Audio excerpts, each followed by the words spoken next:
हाय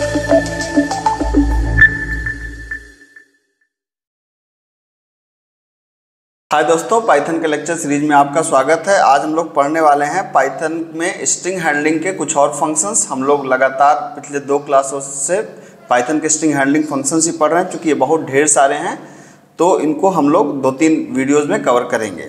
तो आज के लेक्चर में हम लोग पढ़ने वाले हैं पाइथन का इज़ ALNUM फंक्शन। मतलब इसको बहुत सिंपल, इज़ अल्फ़ा, AL मतलब अल्फ़ा, NUM मतलब न्यूमेरिक। तो इज़ अल्फ़ा न्यूमेरिक मतलब मान लीजिए कि कभी कोई आपको ऐसा इनपुट लेना हो और इनपुट लेने के बाद आपको चेक करना हो कि उसमें सिर्फ आप कैरेक्टर्स और नंबर्स अलाउड करना चाहते हैं, इसके अलावा आप कुछ भी अलाउ नहीं करना चाहते, तो वहाँ पे आपको क्या करना होगा, इज़ ALNUM फंक्शन का इस्तेमाल आप कर सकते हैं। कैसे? जैसे क्वेश्चन बनता है कि रीड अ पैन नंबर, एक पैन नंबर लीजिए और आपको पता है कि पैन नंबर के अंदर या तो डिजिट्स होते हैं या तो कैरेक्टर्स होते हैं, इवन स्पेस तक नहीं होता, तो उसके अंदर सिर्फ कैरेक्टर्स और नंबर अलाउड हैं।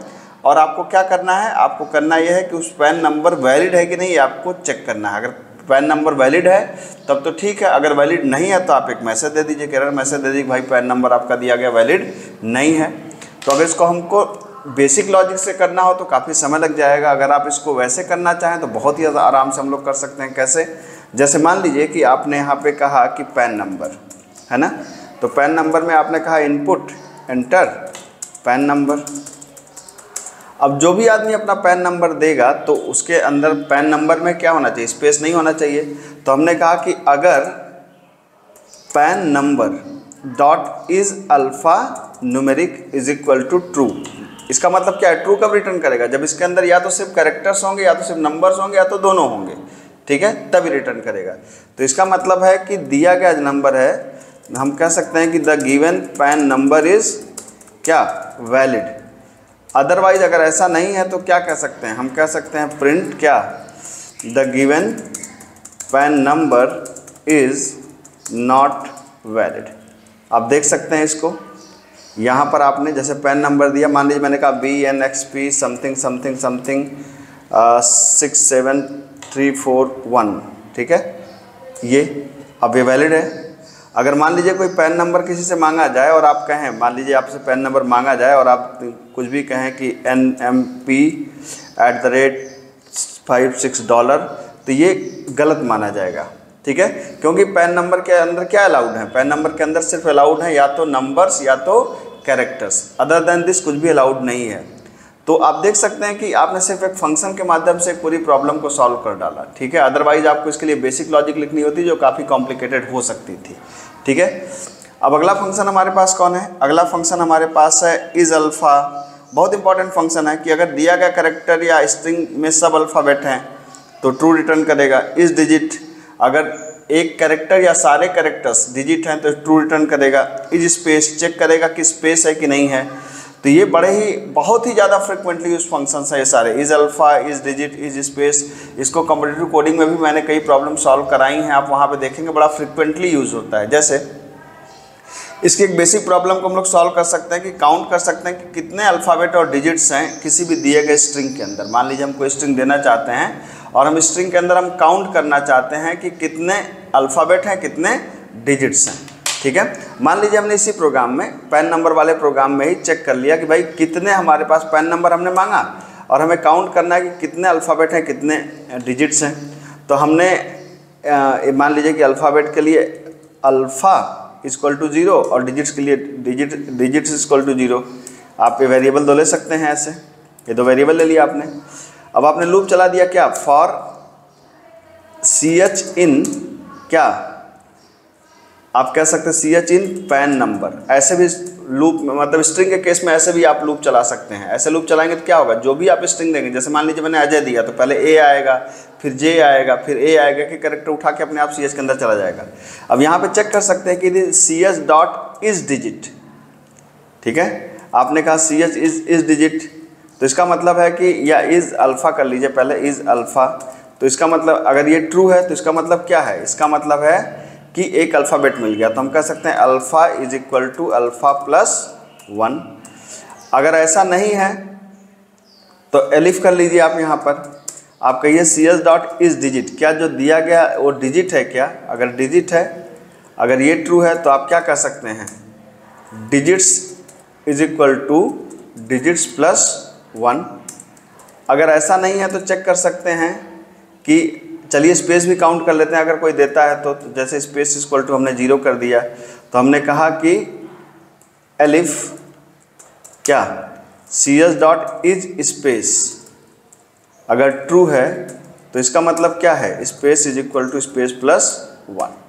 अब लूप के बाहर आपको सिंपली क्या करना, बस प्रिंट करना है। क्या प्रिंट कर दीजिए, नंबर ऑफ कैरेक्टर्स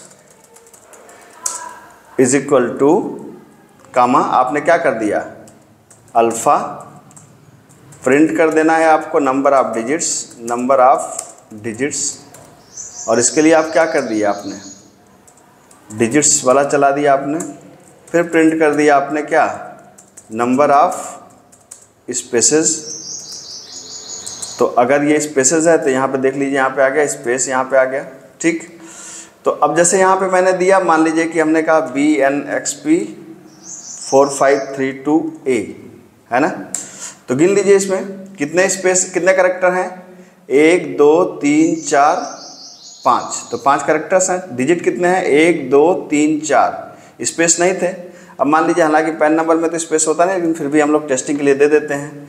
जैसे मैंने कहा कि NML स्पेस 87 स्पेस 6SD, ठीक है। तो इज स्पेस, अच्छा इज स्पेस में मैंने स्पेलिंग गलत कर दिया, इज क्या होगा, SPAC होगा ना, ये देखिए।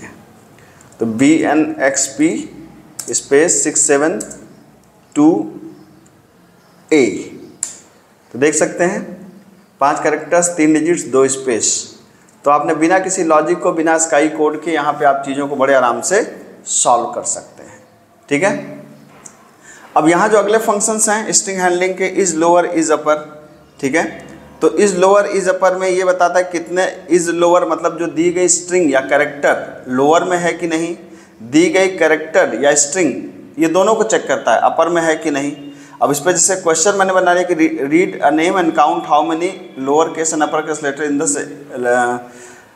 स्ट्रिंग सेपरेटली, मतलब एक स्ट्रिंग को रीड करना, उसमें कितने लोअर केस हैं कितने अपर केस हैं। मान लीजिए कि हमने कहा कि जैसे मैंने कहा एक नाम दिया, तो हमने कहा कि इनपुट करो भैया एक नाम, इनपुट हमने कहा एंटर फुल नेम, अपना पूरा नाम इनपुट करिए, ठीक है।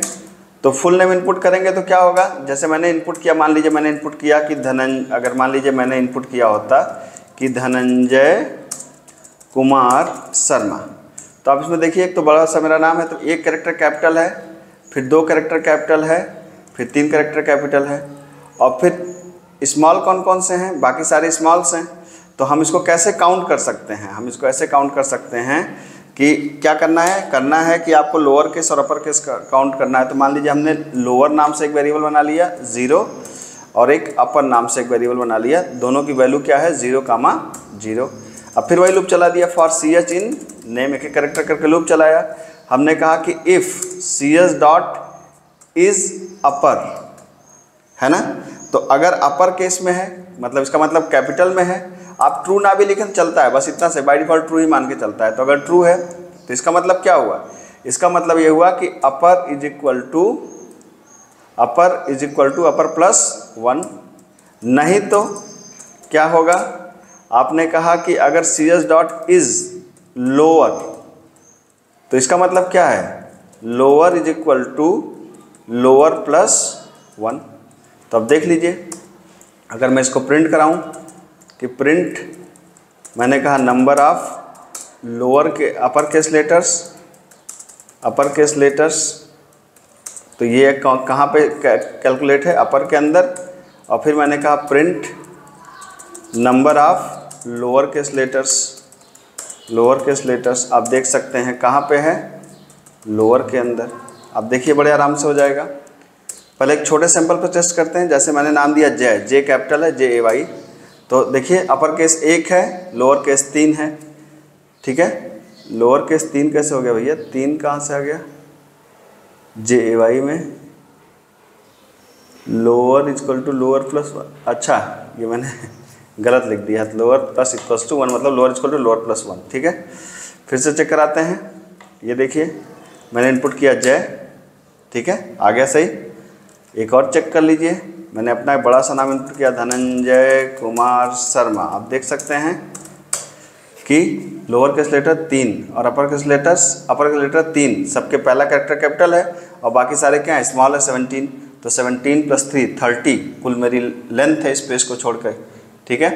तो आप देख सकते हैं कि ये सारे फंक्शंस हम लोगों ने यूज़ कर डाला ना, ये बहुत ही ज़्यादा इस्तेमाल होते हैं, इसीलिए मैंने हर एक ज़्यादातर फंक्शंस पे मैं एक प्रॉब्लम भी करवाता चल रहा हूँ, जिससे आपकी विज़न, आपकी समझ क्लियर हो जाए, ठीक है।